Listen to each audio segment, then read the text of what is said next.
Thank you for joining us for our first lunchtime meeting. This is a new thing for us, so if you like it, then maybe we'll do it again in the future. My name is Erin Lebar. I am an audience engagement manager at the Free Press, and I'm also your book club administrator. I'm joined today by Ben Sigurdson, who is the Free Press Books editor, Angela Torgerson, who is the executive manager of McNally Robinson, and of course, our author, Jon Kalman Stefansson. Thank you so much for joining us all the way from Iceland. Really My pleasure. appreciate your time. My pleasure. Before we continue, I would like to do our land acknowledgement. We acknowledge that Free Press is located on Treaty 1 territory, the traditional lands of the Anishinaabe, the Anishinaabe, the Dakota Owate, the Dene and the Nehaniwak nations, and the homeland of the Métis Nation. And as a resident of Treaty 1 land, the water we use comes from Shoal Lake 40 First Nation, and we are grateful for access to this resource. The Free Press acknowledges its responsibility to serve those throughout Manitoba, which also includes parts of Treaty Territories 2, 3, 4, and 5, and be a trustworthy source of information as we continue working to build better relationships with First Nations communities in the spirit of truth and reconciliation. McNally Robinson is located on Treaty 1 territory as well. And in addition, the bookseller itself rests on the land once occupied by the Métis community of Roostertown until they were forcibly removed by the city of Winnipeg to commercially develop that land. Our meeting today will continue as it always does. Angela is going to do an introduction of the book and of Jan, and then Jan's going to do a reading, and Ben will do a Q&A. Thank you so much to everyone who sent in really thoughtful, great questions. This has been a trend the last few months, especially. I mean, we always get good questions, but yeah, everyone has been very engaged this fall, so we very much appreciate that. And with that, I will pass it over to Angela. Thanks, Erin. Hi, everyone, and thanks for joining us for this very special meeting of the Winnipeg Free Press Book Club. Thanks, as always, to the Winnipeg Free Press, and especially Erin and Ben for bringing us all together today. We're beyond excited to get to spend time today with our guest author, Jon Kalman Stefansson, and to get a chance to listen to him read and discuss this remarkable novel, Heaven and Hell. Jon Kalman Stefansson's novels have been nominated 3 times for the Nordic Council Prize for Literature, and his novel Summer Light and Then Comes the Night received the Icelandic Prize for Literature in 2005. He is perhaps best known for his trilogy, which begins with this novel, Heaven and Hell, The Sorrow of Angels, which was longlisted for the Independent Foreign Fiction Prize, and The Heart of Man, which publishes this coming June, winner of the Oxford Weidenfeld Translation Prize. We had the distinct honor here at McNally Robinson almost just over a year ago of welcoming Jon to launch Your Absence is Darkness. And not only did we love the conversation he had with our co-owner, Chris Hall, but I also had the distinct honor of having to track down a very specific beer request to keep him hydrated during the signing line. And while we wish you were here, Jon, to make that a tradition, it's just as exciting to be able to introduce you today. Heaven and Hell is a lyrical, evocative novel that quietly sweeps the reader away with its unrelenting power. Navigating the depths of despair to celebrate the redemptive power of friendship, Heaven and Hell has been described as an incandescent story of community, resilience, and love from one of Iceland's most celebrated novelists. The world, the characters, and the stories he weaves are both personal and distant, full of not only despair and grief, but strength. And now I have the distinct pleasure and honor of introducing Jon Kalman Stefansson. Thanks so much for joining us, Jon. My pleasure. My pleasure. Hi, everyone. I'm going to start to read a very short passage from Heaven and Hell. I think I will start reading from the Icelandic version. Very short, I promise you. Very, very short. Usually I read much better in Icelandic than in English. So just few lines so you hear the sound. Þetta á þeim árum þegar við vorum örugglega enn á lífi. Marsmánuður og veröldin hvít af snjó.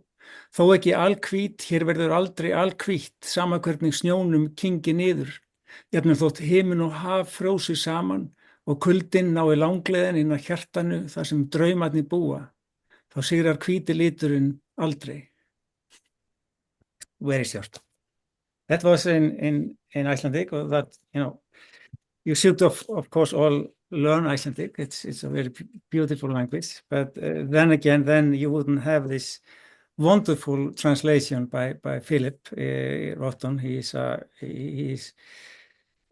extremely good translator and managed to capture very different authors and it's like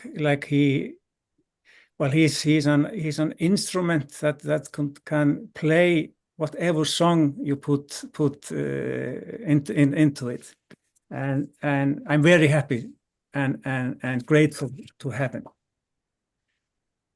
I'll read the same. It's the beginning of the novel. This was during the years when we were surely still alive.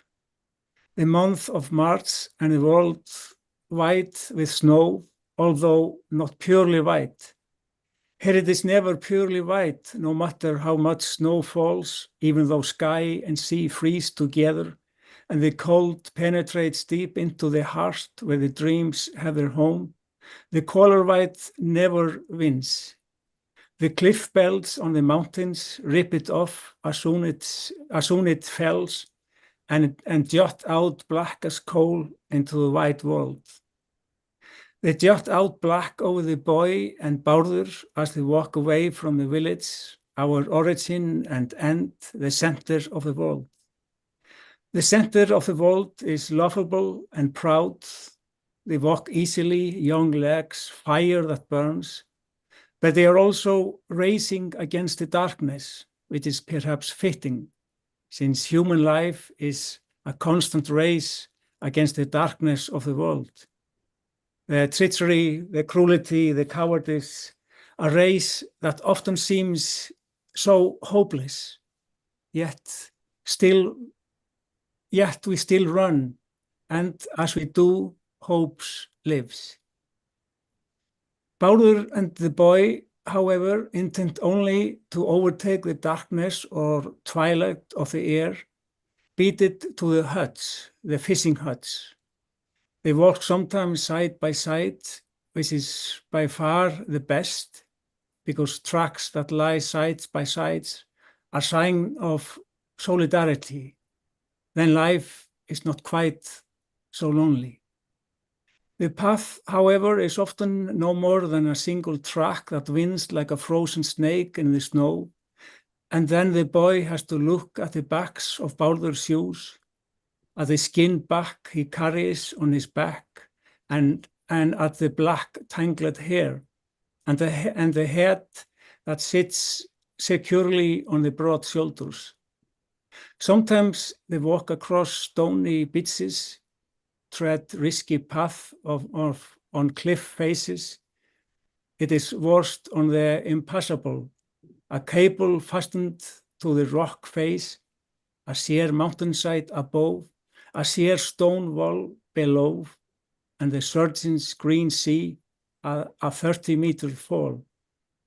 The mountainside rise nearly 600 meters into the air, and the peak is covered in clouds. The sea on one side, steep and lofty mountains on the other. Therein lies our whole story.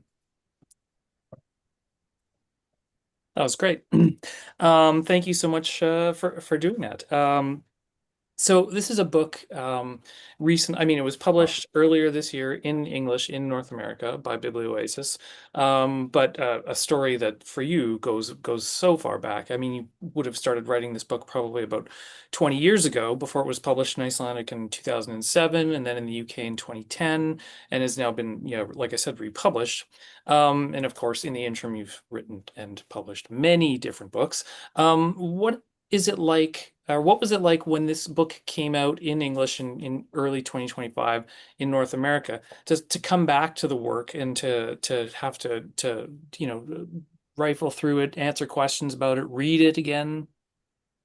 Well, I never read my own books, so I haven't read it again, and Well, I almost haven't opened it in 20 years. Well, apart from when it has been translated to some languages, and I get some questions from the translator, then I of course have to go back and try to remember what I was thinking. But it's like, it's like when you have to talk about a book, a novel that you wrote so long time ago, it's like, I don't know, meeting your child, and you haven't seen it for 10 or 20 years, and it has been, traveling around in the world, and you know it inside out, but at the same time it has becomes the world's totally in no need of you. It's like, I'm standing outside, and it don't let me in. Of course, I remember some moments when I was writing the book or the books, and perhaps what I was thinking or feeling, but at the same time, it's like a distant star in the sky. It's a lovely way of putting it. I know in one interview that I listened to with you earlier this year about Heaven and Hell, you said the description of the fishermen and their journey in the first half of the book was initially just going to be a small bit, like 5-10 pages, and then grew into more and took you into a place that you weren't really expecting. Was there a particular character that drew you in, or something that something you were writing that just sort of unlocked this whole other world that you ended up going into? Well, you have to ask my cat, I think. Well, I think it's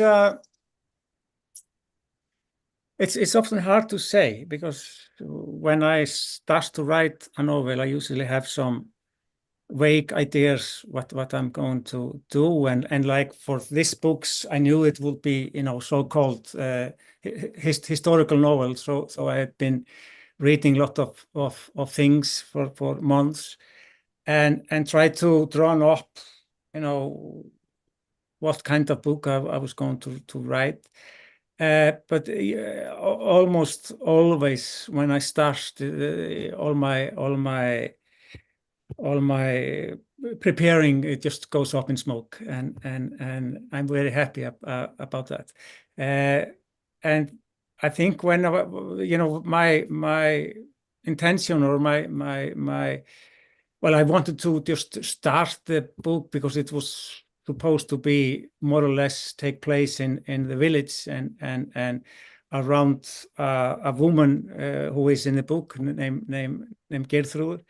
And I think that was the character I was drawn to in the beginning, her life, and being a strong woman in a world where men have more or less all the control. But I just wanted to start it because I've been reading stuff, and I was fascinated by this. How people at that time, 120 years ago, they were, they went out in the night on these small boats, and of course they didn't know what kind of weather would wait for them in the ocean, and they couldn't swim, and so they didn't know if they would come back alive. And so it was like, the distance between life and death was so short. And I think I just wanted to describe it in 5 pages or something, what kind of life it was. Try to, go into the scene and describe it. But just as I started, and literally started as I was reading now, something just happened. Something kept going, streaming out of me. Those two characters, they were almost not in my mind. And then we approached this fishing hut, and suddenly there was a people I haven't thought about, and it's just opened up new universe in my head, and it's very often like that, and I'm very grateful for that. When I start to write a novel, I don't know what kind of world or universe is waiting for me, and when I step in, I in a way lose all control over it. Mm-hmm. And one of the reader questions that we had was about the boy and the use of the term the boy, and says somehow this usage seems appropriate, yet at the same time almost slightly disappointing, I think, to the reader. He's nobody and does nothing, becomes almost invisible at times, yet provides a presence and a kind of character that you cannot ignore or forget. And asks if you could talk a little bit about what made you choose to portray the boy this way, I guess. Well, I think that he came to me because it's a time in period in Iceland, very late in the end of the 19th century, where the society in Iceland is changing. It had been, well, more or less maybe standing still society for 200 years or something, but it was opening it up, and he is. I think that he is. He has his roots in the old society, but he's facing the future, and he's I guess he stands for all the dreams that people were dreaming in the past, because we often, when I think about the past or read about the history or stories or letters or diaries from the past, you have to wonder, I start to wonder, where would those people be today? You see people, you see glimpse of a character that and they are just working people or something, uneducated because they didn't have the opportunity to go to school at that time. But you can see in them then that today they will be, I don't know, professors or whatever, and they would, educate themselves, and they're in the history of mankind. It lies so, all those people for thousands of years that didn't have the opportunity to shine because they were locked in a system of inside the society. So I guess he is a character that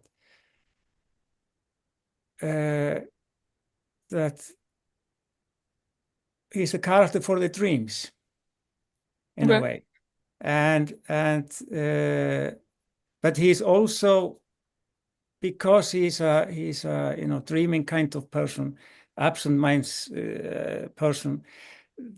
He seems innocent in a way because his thinkings are inwards, not outwards, and he's clumsy with the hands, and it's a society that judges people how good they are with their hands, and how quick they are in the mind, when it comes to work, and he just simply isn't there, and so many people think or seems him like much younger than he is, and if not stupid, then weak, but he is. I think that because of him, we can see this society clearer, because his eyes are, he's both very innocent and at the same time always doubting about what he is seeing, always try to put it into a new light. Okay. I have one related question that I'm sure Angela has some stuff she wants to ask too.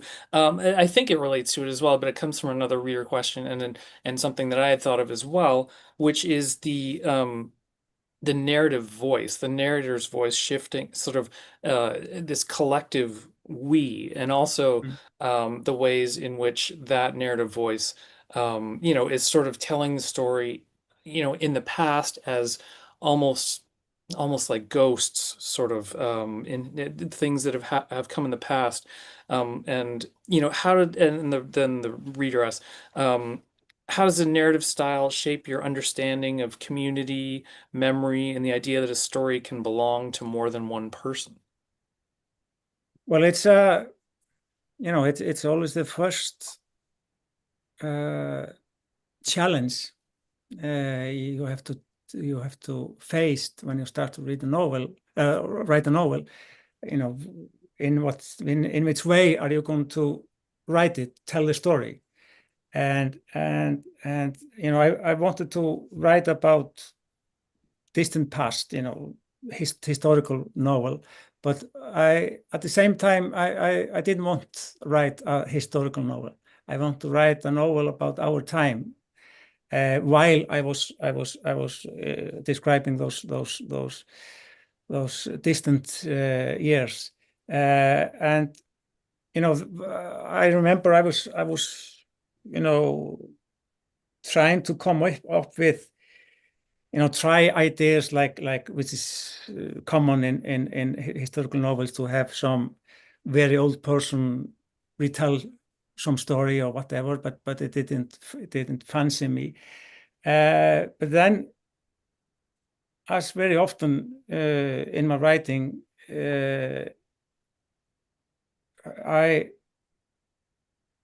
I managed to find a solution not by thinking but by writing. And I remember clearly that suddenly we pops up from a pencil, and I realized at the same time that was the key for me. That was the with those voices, and I realized that was voices that were between life and death, between past and our time, and I realized that those were some people, we don't know how many they are, who are stuck between life and death, and they are telling the stories. It may be their stories, or we don't know, and I think that they are telling the story in that hope that the reader will allow them to go to the other side, but by that I had voices that are know our time as well as the past. So I got kind of timeless voices, and this is bridges between me and between us and the past. Okay. Angela, did you want to jump in with anything? Yeah, sort of following up on that. Is that what brought you to Paradise Lost? How did that come into the story as you were conceiving it, as you were writing it? Well, often when you're writing and you have a character who is listening to music or writing a book, then obviously you have to choose the song or choose the book or a poem, and sometimes it takes time, but usually it's fun, but yeah, very often it's with me it's it just comes, because it's like the character itself is choosing it for me. But I think I remember correctly that Paradise Lost came because, I mean, we have two young men who are burning and longing for reading, and because reading for them is not only knowledge but also traveling. They are dreaming of another life. They're dreaming of better life. They're dreaming of education and traveling and etc. And reading is education. Reading is traveling, and I thought that, what kind of book would young, eager mind, seeking mind be read at that time, in the late 19th century, and then Paradise Lost came to me because they don't read any other languages than Icelandic, and we had a very good translation of Paradise Lost from 1816 or 15 or something like that, and it's very important translation in Icelandic literature history, because it's made a big impact, and it's in a way it's very different from Paradise Lost as the English speaking world know it. It's sometimes it's more beautiful, it's more clearer. And it's a poem about, it's a poem about the beginning of the world. It's a poem about the first law of history in the world, and it's a poem about how we at the same time we gain our we became humans, but we lost God. So it's for a young seeking mind, poem with stories like that, you have to read it. Well, and I mean, the book itself, Heaven and Hell, is almost has this long poem feel, where it just sort of long passages, this poetic language sort of that carries the reader along, almost like a boat going over waves. Like it's just these connected bits of thoughts and observations and everything just sort of strung together. And I know that you published books of poetry before you started writing novels, and that can you talk a little bit about the importance of poetry in your novels? Yeah, well, as you said, I started as a poet. I published 3 books of poetry in last century, and then I moved to prose. But I have for I published the first book of poetry, I think 5 years ago, and then now this year I have a new book which was published in Iceland for some months, and I never dreamed of writing prose when I was young. I thought that was not in me or for me, and I just didn't. I just wanted to write poetry. But then, I started without thinking. It was just some, command from inside. There was some words that just had to come out. And I realized that was that kind of universes that I couldn't fit them into the poetry. So I started writing prose, but it took me a long time to find my voice. Well, a long time. It took me 2 or 3 years, struggling with myself, and it came to me almost without thinking, or simply without thinking, but it just came, and that was when poetry and prose, it just flows into its other. And I think I sometimes say that I write novels like a poet, and I write I write poetry as a prose writer, and for me it's very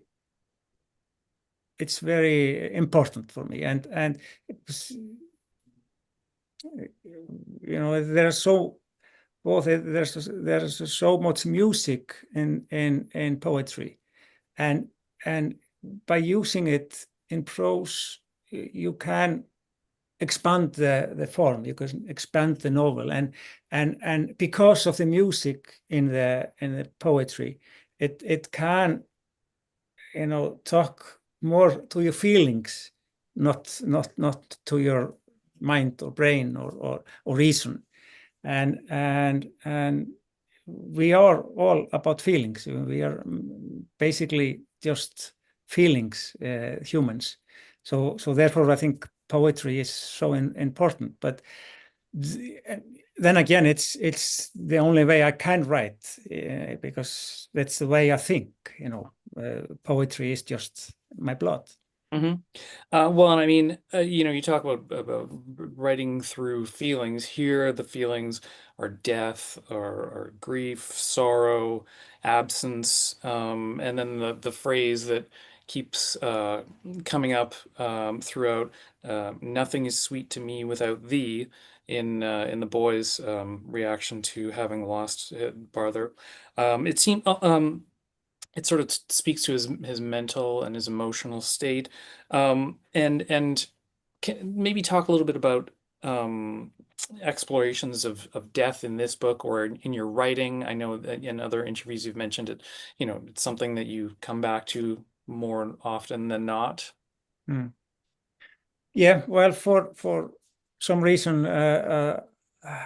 things like, you know, that the death god and time is always, you know, themes in my books. I always come back to them again and again and again. And I remember when my first novel that I wrote, Ditches in Rain, is the title, and was published 1996. And when I started to write that, it was, you know, I was almost certain that while writing it, I would find out if God exists, and if it exists, you know, what kind of, you know, how does God looks like, and etc. And then and it goes the same, you know, with I've started books that I've been, you know, in my mind or in my feelings, that I've been totally certain that I will find out, you know, does death exist? What is death? You know, what kind of, what happens when we die, and can we reach the dead by our words? And you know, perhaps that's one of the reasons for I write, because you know, I think it's important to talk to those who have passed away or those who are dead. You know, obviously we don't know where they are or if they are somewhere, but I think that the only language who can reach them possibly is music or poetry, and while we are talking to them or while we are thinking of them, we are also talking to ourselves. We are also, because we you know, death is something that is all around us, and I think we have to understand what it is, and while we are trying to understand, we understand life much better, because life is, you know, you can't think of life without death, and you can't think about death without life. So it's you know, it's like, you know, it's like a, you know, they're like two tunes that make a song, and for me, life is that song. So it's impossible for me not writing without, dealing with death. But thinking about that, thinking about God, thinking about time, eternity, and all that stuff. Of course, it's a in a way serious thing, but at the same time, it's just for me like talking about drinking coffee or having my cat in my arms or taking my kids out to football. It's all the same thing. It's not higher or lower. It's just being human. Well, and one of the readers did well, it posed it more as a question, but I think it sort of almost answers, or that did answer it in conjunction with this statement that that Barther's death functions not only as a tragedy but as a catalyst for the narrator's search, the boy's search for meaning, for identity, for purpose, and really sets him on a different path. That which I think is a fairly astute observation. Angela, did you want to jump in with anything? I think, yeah, the other thing that I wanted to touch on was that along with the themes of death and searching for God and answers is longing. The boy, but also the other characters are going through these periods of like yearning and longing for not just language and knowledge, but physical connection and attraction, which leads to partly another reader question. Do those two things, like death and longing, desire, go hand in hand for you as you're writing? Yeah, I guess so. It always has. The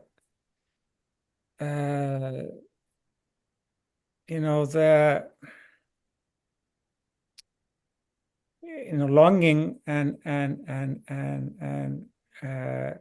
dreaming and try to live your life fully. I think that's the best answer towards death. I mean, for us, death is for many of us, death is darkness. It's a door that leads into darkness, and we don't know what's in there. But if you live fully and if you always try to expand yourself and if you try to matter in your life and in the life of the people who are around you, and then like if you are an artist or you are a person that the work touches people that you never met or meet, if you do it fully and if you do it with all your force, then it can't be a light towards death. It can't be a torch that we can throw into the darkness of the death, and maybe and understand the darkness and ourselves better, because again, death is part of us, like it or not. It's something that we, from when we were a kid, we notice that people are dying, and we know it's every step you take, you are closer to death and all that. But it's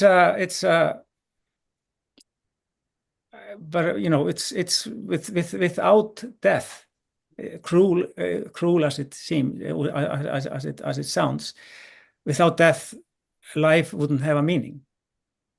But we should live in that way that our death will also have a meaning. So that's I think that's my goal with writing, and I'm trying to write in that way that it will light up the reader. That's yeah, that really does, I think, resonate and shine through for me. and around or in surrounding the island is the sea, the threat of the sea, and it looms large. It can be seemingly calm and then suddenly unpredictable. It's a place where so many have drowned, have ceased living, and yet it also gives life in the sense that, you know, the people work on the sea and make a living off of it. And which sort of ties me into another reader question about contrasting the brutality of nature with the tenderness of poetry and human connection. And well, I mean, I think this is an interesting question to sort of unpack, but you know, the ways in which beauty can coexist with hardship in a world, in a landscape as unforgiving as what is portrayed in the book. Yeah, well, you know, the nature in Iceland is it's both and often at the same time very beautiful and but then well, almost cruel. But then again, cruelty is not a word that one can use over nature, because nature is just a nature, and nature doesn't have an opinion of us, but I mean, we have here in Iceland. I mean, we live here on this large island in the middle of Atlantic Ocean, far away from the world, and that has shaped us very much so. I think our character and our culture and etc. That I mean, ever in Europe, at least in the past, in the 17th century or 18th century and etc., people were living a very hard life, and only the few selected elite had a possibility to have some freedom or education and etc. But the difference between living in Iceland and, for example, in Europe, that more or less from 15th century, there was no war in Iceland. And we had a Danish king, but he was very distant. And so we never had an army, and we never fought in any wars, and we never had, lords over us who were demanding us to fight for them, and etc. etc. So we were very lucky to being so far away from everyone, because we never have to fight stupid, pointless war, and seeing our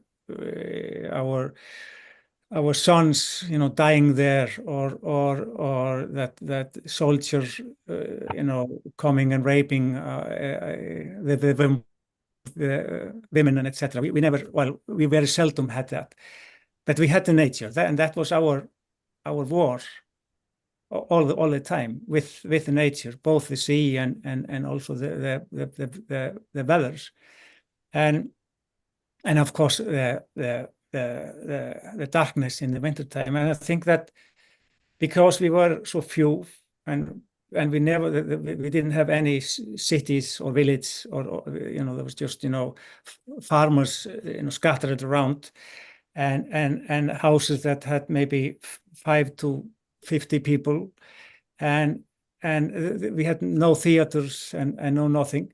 So the only way to survive the long, dark winter and being away from everyone was, telling stories and finding a meaning in the, harsh nature in poetry and stories.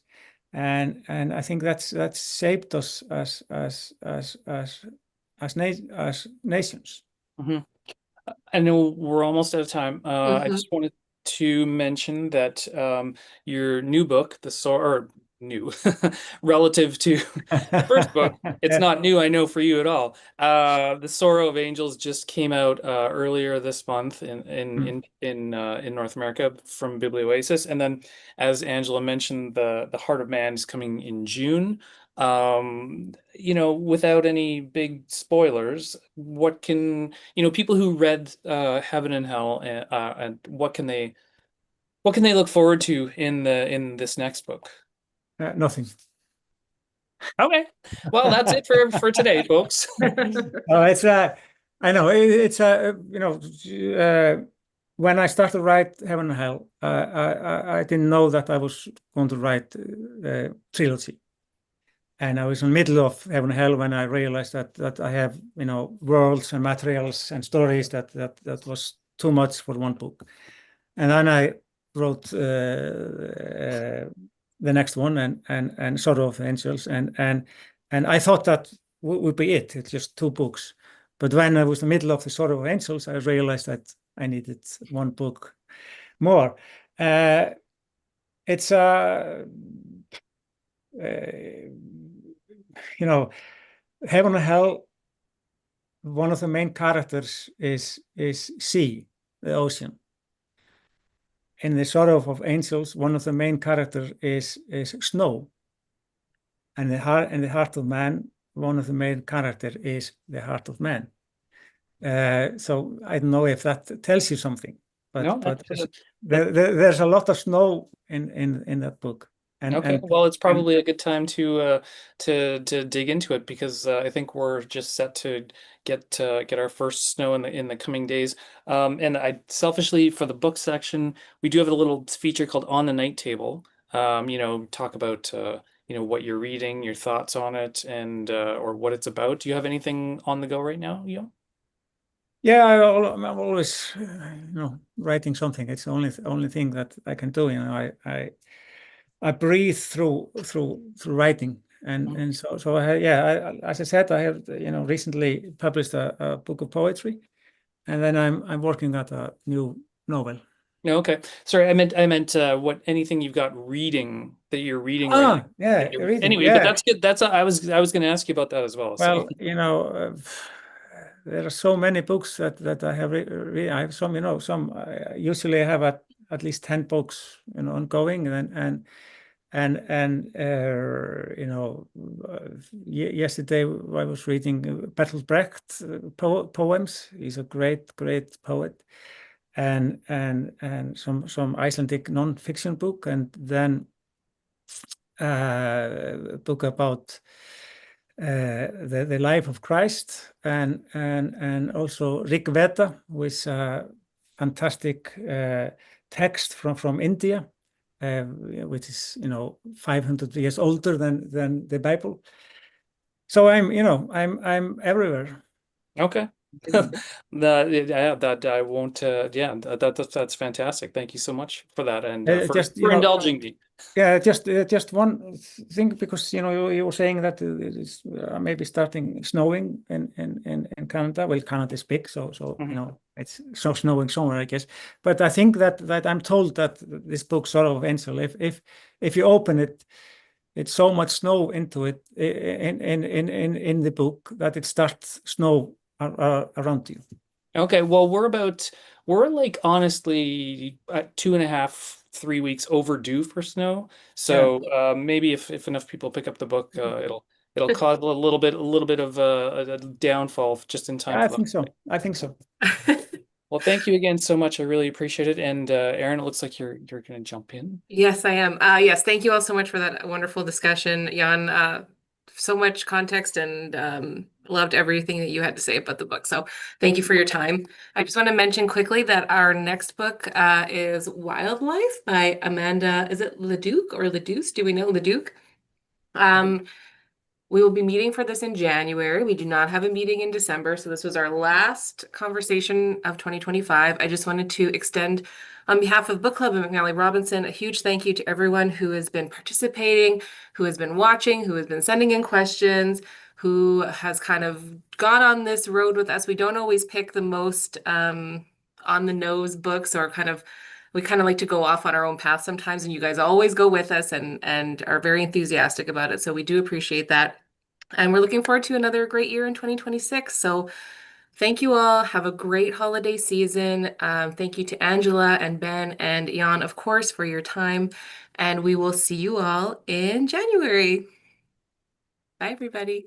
Bye-bye. Bye.